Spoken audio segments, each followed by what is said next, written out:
গৌর সুন্দর তিনি কি করলেন? সবাইকে কাছে ডেকে নিলেন, সবাইকে কাছে টেনে নিলেন। হ্যাঁ, কাউকে বাদ দিলেন না, কাউকে দূরে ছুঁড়ে ফেলে দিলেন না। জানেন তো তখনকার দিনে যে হরিনাম সংকীর্তনের মেলা বসতো, হরিনামের হরি কথার যে আসর বসতো, একেবারে প্রথম সারিতে দিকে কাদের জায়গা থাকতো জানেন? এখনকার দিনে হয় না, বিভিন্ন সভা হলে যারা বরেণ্য বরেণ্য ব্যক্তিবর্গ তাদের জন্য আগে একদম সামনের দিকে চেয়ারের ব্যবস্থা থাকে। হ্যাঁ, যারা ভিআইপি তাদের জন্য স্পেশাল ব্যবস্থা থাকে। মহাপ্রভুর সময়ে মহাপ্রভু যে ব্যবস্থাটা করেছিলেন সেটা কি না, যত বেশি পাপী, যত বেশি অপরাধী, যত বেশি তাপী, যত বেশি বিষয়ভোগী, তারা সবার সামনে এসে বসবে। আরে বাবা চিন্তা নেই, হরিনাম যে ভালোবাসে, কৃষ্ণ নাম যে ভালোবাসে, যে লাইনে দাঁড়িয়ে বসে আছে, যে লাইনে অলরেডি লাইন দিয়ে আছে, তার তো হবেই হবে। কিন্তু ভক্তের ধর্মটা কি, ভক্তের কর্তব্যটা কি? যে এসেছে তাকে সামনের দিকে এগিয়ে দাও, ভজনে এগিয়ে দাও, এমনটা নয় তাকে শোষণ করো। জয় জয় শ্রী রাধে। ভক্তমণ্ডলী মায়েরা, মানুষকে ভালো কিভাবে বাঁচতে হয়, মানুষকে কিভাবে আপন করে নিতে হয়, মানুষকে কিভাবে কাছে টেনে নিতে হয়, মানুষের মধ্যেকার ভেদাভেদ ভাবটাকে ভুলিয়ে দিয়ে কেমন করে প্রেম দিয়ে ভালোবাসা দিয়ে মানুষকে কাছে টেনে নিতে হয়, এটা অন্য কেউ নয়, দেখালেন আমার দয়াল গৌর আর নিতাই। নিতাই গৌর হরি বল। এই জন্য মহাজন বলছে, অসাধনে চিন্তামণি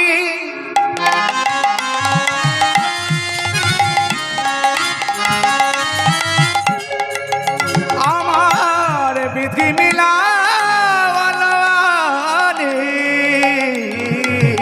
আর সাধনের চিন্তা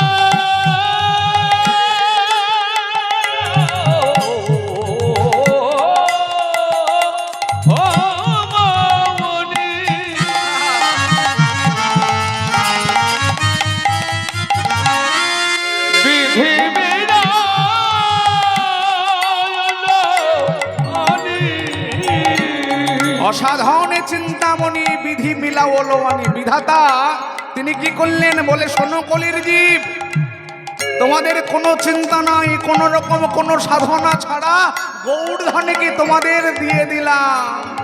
তোমরা সবাই মিলে গৌড়ে বলো,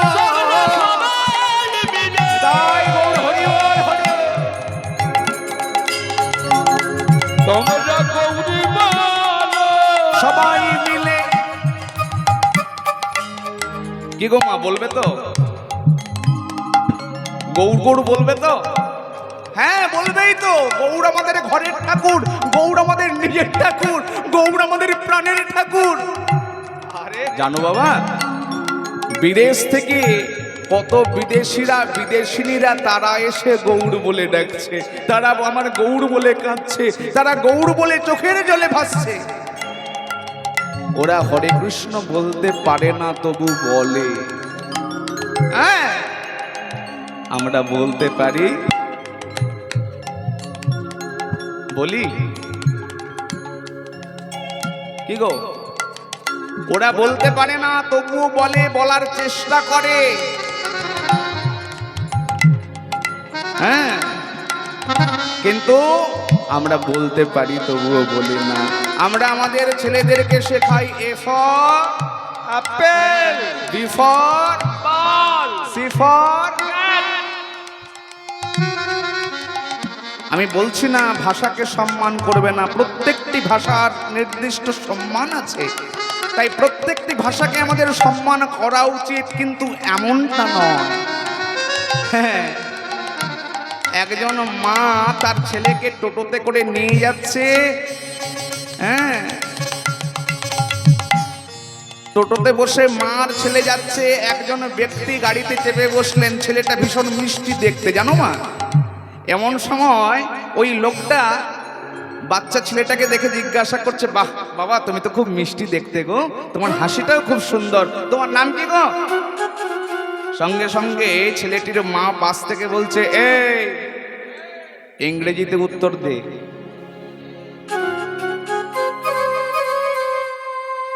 উত্তরটা ইংরেজিতে দে। কিরে, ইংরেজিতে উত্তর দে। আঙ্কেল কি বললো? What is your name?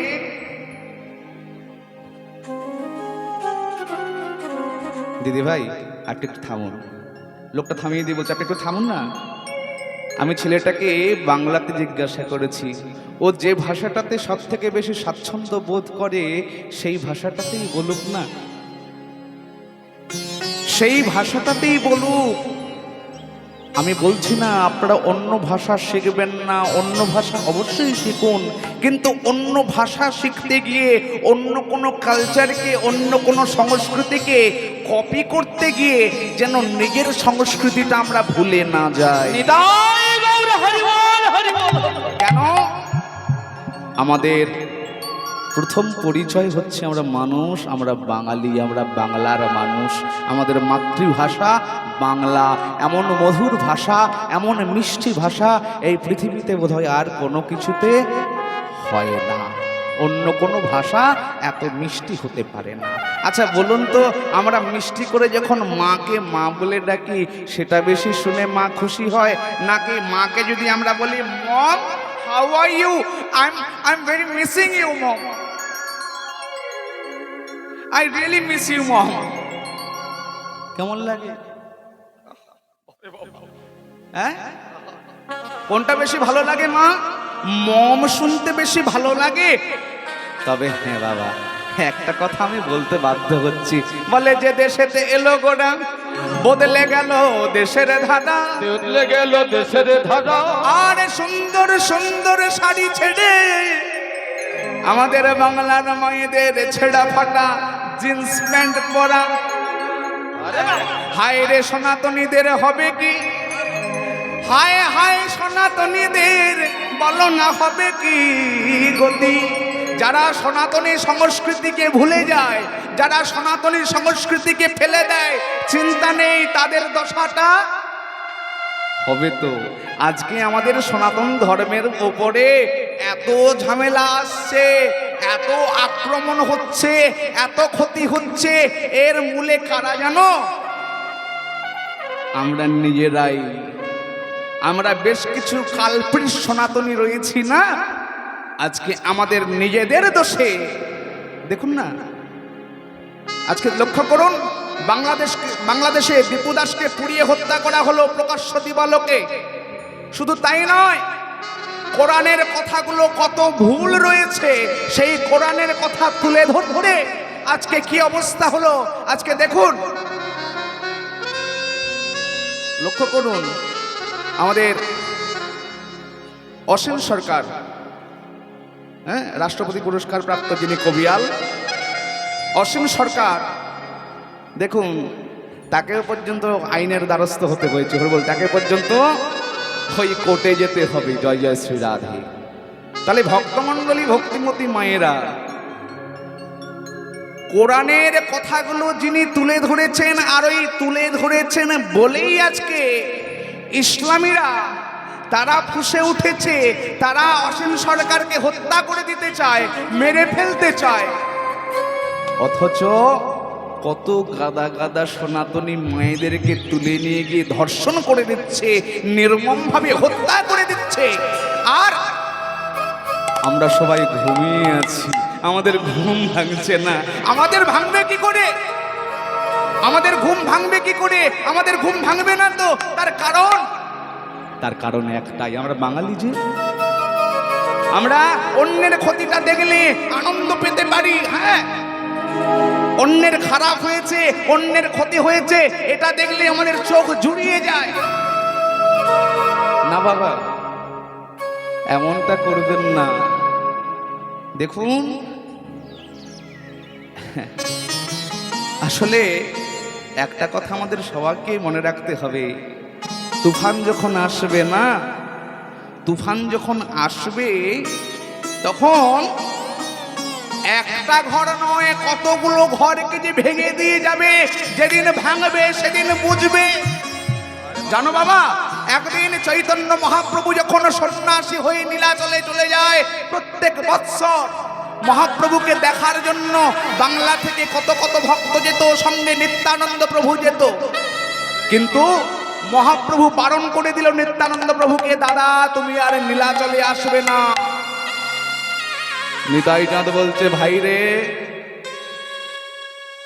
Nimai নিতাইকে না দেখে থাকতে পারে রে, কিন্তু নিতাই তো নিমাইকে না দেখে থাকতে পারে না। হ্যাঁ, নিমাই থাকতে পারে কিন্তু নিতাই থাকতে পারে না। তুই তো আমার ভাই, আমি কি আমার ভাইকে না দেখে থাকতে পারি? পারি না, পারি না। ভক্তমণ্ডলী, ভক্তিমতী মায়েরা, চৈতন্য মহাপ্রভু বলছে, দাদা তুমি ঠিক বলেছ, কিন্তু কি জানো তো, তুমি যেমন দাদা আমিও তো ভাই। তোমার যেমন কষ্ট হয় আমাকে দেখার জন্য, তোমার যেমন প্রাণটা ব্যাকুল হয় আমাকে দেখার জন্য, ঠিক তদ্রূপ আমারও অন্তরটা কাঁদে, আমারও অন্তরটা ব্যাকুল হয় তোমাকে দেখার জন্য। কিন্তু জানো দাদা, তুমি যদি বাংলা ছেড়ে চলে আসো, বিধর্মীরা রয়েছে যে কষ্ট করে নবদ্বীপের বাংলার মাটিতে যত্ন করে যে ভক্তির বীজটাকে বপন করেছি, সেই ভক্তির বীজটা, সেই ভক্তির গাছটাকে ওই বিধর্মীরা আবার দুমড়ে মুচড়ে উপড়ে ফেলে দেবে।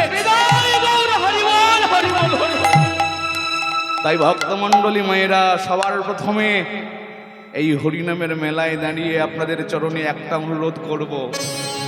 সেটা কি জানেন? নিজের ধর্মটাকে ভালোবাসুন, নিজের ধর্মটাকে জানার চেষ্টা করুন, নিজের ধর্মটাকে চেনার চেষ্টা করুন, অল্প বিস্তর পড়াশোনা করুন, জানার চেষ্টা করুন। যদি না জানেন, কোনো সাধুর কাছে, কোনো ভক্ত বৈষ্ণবের কাছে এই সনাতন ধর্ম সম্পর্কে জানার চেষ্টা করুন, জিজ্ঞাসা করুন। আর তা যদি না করতে পারেন, অন্তত পক্ষে প্রতিবাদটুকু করুন। কেন জানেন? তার কারণ হলো, কেবলমাত্র আমাদের এই সনাতন ধর্ম পারে ক্ষমা করতে, আমার এই সনাতন ধর্ম পারে কাছে টেনে নিতে। একটু লক্ষ্য করে দেখুন, ঔরঙ্গজেব তার অন্যান্য ভাইদেরকে হত্যা করে নিজে সিংহাসনে বসে গেল। এমনকি এক ভাইয়ের মাথা কেটে সেই রক্ত অন্নে মাখিয়ে সেই ভাতটা নিয়ে গেছে তার বাবাকে বন্দি করে রাখা অবস্থায়। জেলখানার মধ্যে, নাও বাবা খাও রক্ত মাখানো ভাত। হরিব। অন্যদিকে আরেকটা ধর্ম দেখুন মায়েরা, আরেকটা ধর্মের দিকে একটু লক্ষ্য করুন। একটা ধর্মের কথা বলুন, আরেকটা ধর্ম হচ্ছে চার ভাইয়ের এক ভাই, বড় ভাই রাম, সঙ্গে তার লক্ষণ, পিতৃ সত্য পালনের জন্য পিতার দেওয়া কথার মান দিতে সন্তান গেল 14 বৎসরের জন্য বনবাসে। সেই বনবাসে ভাই হয়ে ছুটে চলেছে কে? ভরত। ভরত ছুটে গিয়ে দাদার চরণটা জড়িয়ে ধরেছে। দাদা,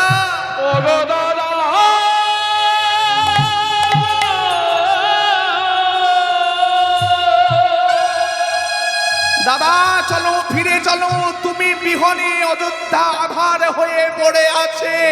অযোধ্যাবাসী সবাই চোখের জলে ভাসছে, সবাই শ্রীরাম কোথারাম কোথারাম বলে চিৎকার করছে। তুমি চলো আমার সঙ্গে। তুমি যদি না যাও দাদা, আমিও যাব না, তুমি চলো আমার সঙ্গে।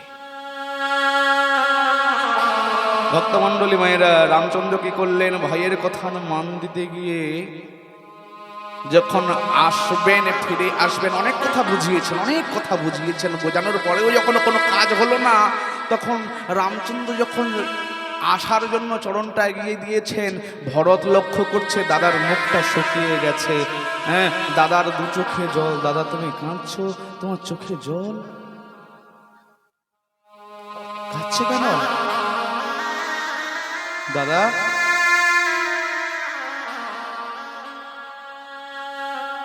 তোর খুব কষ্ট হচ্ছে না?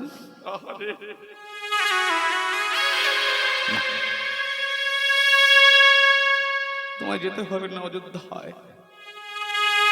কেন জানো? যেখানে যে কথাতে আমার দাদার অন্তরে ব্যথা লাগে, দাদার নয়নে অশ্রু ঝরে, আমার তাতে যত কষ্ট হয়ে হোক, আমার তাতে যত দুঃখ যত যন্ত্রণা পেতে হয় হোক, আমি আমার দাদার কষ্টটা দেখতে চাই না।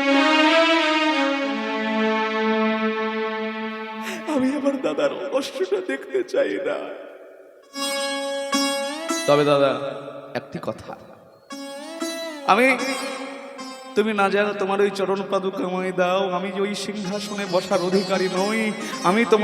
আমি তোমার আদেশ অনুযায়ী তোমার এই চরণ পাদুকা ওই সোনার সিংহাসনের ওপরে বসিয়ে রেখে আমিও দাস হয়ে, আমিও সর্বাঙ্গে বাকল পরে গাছের ছাল পরে, আমি ওই বনবাসীর মতো, আমিও তপস্বীর মতো অযোধ্যা রাজ্য শাসন করব, প্রজাকে প্রতিপালন করব যতদিন না তুমি ফিরে আসো। আমার সিংহাসনের লোভ নাই, আমার সিংহাসনের লালসা নাই। ভক্তমণ্ডলী, ভক্তবতী মায়েরা, এটাই হচ্ছে আমাদের সেই সনাতন ধর্ম, যে ধর্ম আজ থেকে কত কোটি কোটি বছর আগে সৃষ্টি হয়েছে, যার মূল এখনো পর্যন্ত কোনো ঐতিহাসিক, এমনকি কোনো সায়েন্টিস্ট, কোনো বৈজ্ঞানিক আজ পর্যন্ত যার সৃষ্টিটা কবে হয়েছে খুঁজে পায় নাই। এটাই হচ্ছে আমাদের সনাতন ধর্মের বৈচিত্র্যতা। অতি প্রাচীন, অতি সুপ্রাচীন আমাদের সনাতন ধর্ম। তাই আমি সবাইকে হাত জোড় করে বলবো, নিজের ধর্মটাকে জানুন, চিনুন, বলার চেষ্টা করুন, হ্যাঁ, বোঝার চেষ্টা করুন। এমন দয়াল অবতার আর হয় না গো। তাই জন্য বলছে, অসাধনে চিন্তামণি বিধি মিলা বলো আনি, আমার গোড়া বড় দয়াল ঠাকুর, তোমরা বলো বলো গৌর বলো,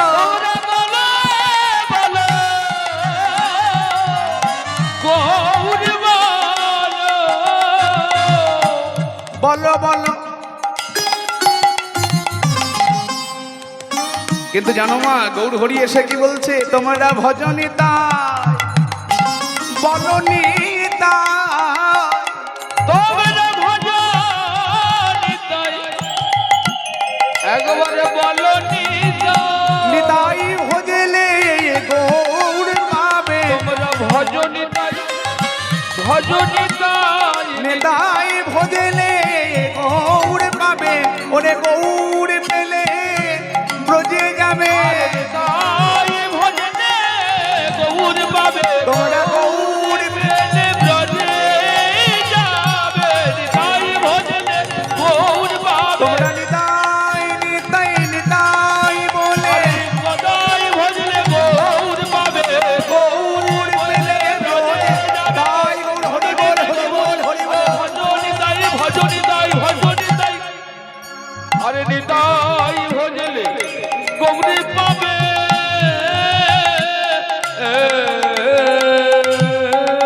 হরে কৃষ্ণ বলে জানো, তার করুণার কথা তো এক মুখে বর্ণনা করা যায় না। এই জন্য মহাজন বলছে, বেদ বিদ্যা দুই কিছু নাহি জানবি, বেদ বিদ্যা তুই কিছু নাহি জানহি, সে যদি গৌরাঙ্গ করে সার, সে জন গৌরাঙ্গ করে আর সে যদি গৌরাঙ্গ করে সার, সে জন গৌরাঙ্গ করে নয়নানন্দেতে ভনে সেই তো সকলই জানে, নয়নানন্দেতে ভনে সেই তো সকলই জানে, নয়নানন্দেতে ভনে সেই তো সকলই জানে, নয়নানন্দেতে ভনে সেই তো সকলই জানে, সর্বসিদ্ধি করতলে তার, সর্বসিদ্ধি করতলে তার, সর্বসিদ্ধি করতলে তার, সর্বসিদ্ধি করতলে তার, গৌর জানলে সব জানা হবে, গৌর জানলে সবে জানা হবে, গৌর জানলে সব জানা হবে, গৌর জানলে সবে জানা হবে, শাস্ত্র জানলে জানা হবে, গৌর